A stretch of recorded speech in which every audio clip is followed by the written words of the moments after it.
जय हो महादेव। शिव पुराण के अनुसार कोटि रुद्र संहिता में मल्लिकार्जुन के बारे में बताया गया है। मल्लिका का अर्थ है माँ पार्वती और अर्जुन शिव जी को कहा जाता है। अगर हम दोनों शब्दों की संधि करते हैं तो बनता है मल्लिका अर्जुन। चलिए मैं आज आपको इसके यहाँ की कथा बताती हूँ। शिव पार्वती के पुत्र गणेश और कार्तिकेय आपस में विवाह के लिए झगड़ा करने लगे। झगड़ा करते करते माता पिता के पास पहुंचे और झगड़े को निपटाने के लिए माता पार्वती ने अपने दोनों पुत्रों को बुलाया। उन्होंने कहा कि तुम दोनों में से जो कोई भी पृथ्वी की पहले परिक्रमा करके आएगा उसका विवाह होगा। इतना सुनते ही कार्तिकेय जी ने पृथ्वी की परिक्रमा करना शुरू कर दिया, लेकिन गणेश जी मोटे होने के कारण, उनका वाहन चूहा होने के कारण वे इतनी जल्दी पृथ्वी की परिक्रमा कैसे करते। गणेश जी मोटे जरूर थे, लेकिन उनमें बुद्धि थी। उन्होंने विचार किया कि माता पिता से एक स्थान पर बैठने का आग्रह किया। फिर उन्होंने माता पिता की 7 बार परिक्रमा की।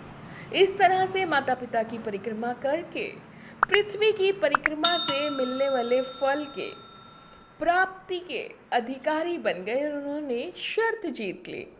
उनकी इस युक्ति को देखकर मां पार्वती और शिव भगवान बहुत प्रसन्न हुए।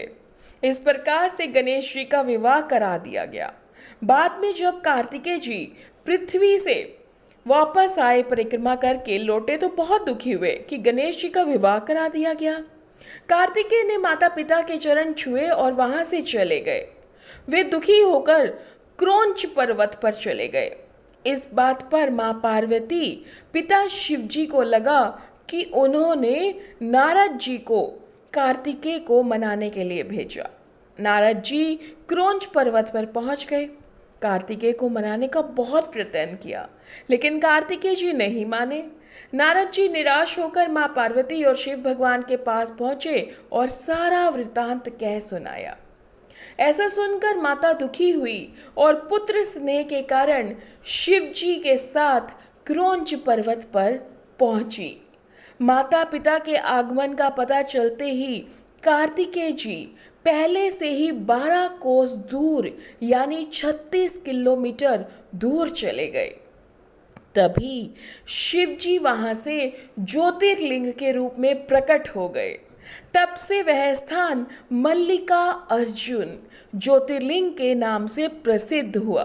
ऐसा कहा जाता है कि पुत्र स्नेह में माता पार्वती प्रत्येक पूर्णिमा और भगवान शिव प्रत्येक अमावस्या को यहाँ पर आते हैं। ऐसा भी कहा जाता है कि यह एकमात्र स्थान है जहाँ माता सती की ग्रीवा गिरी थी।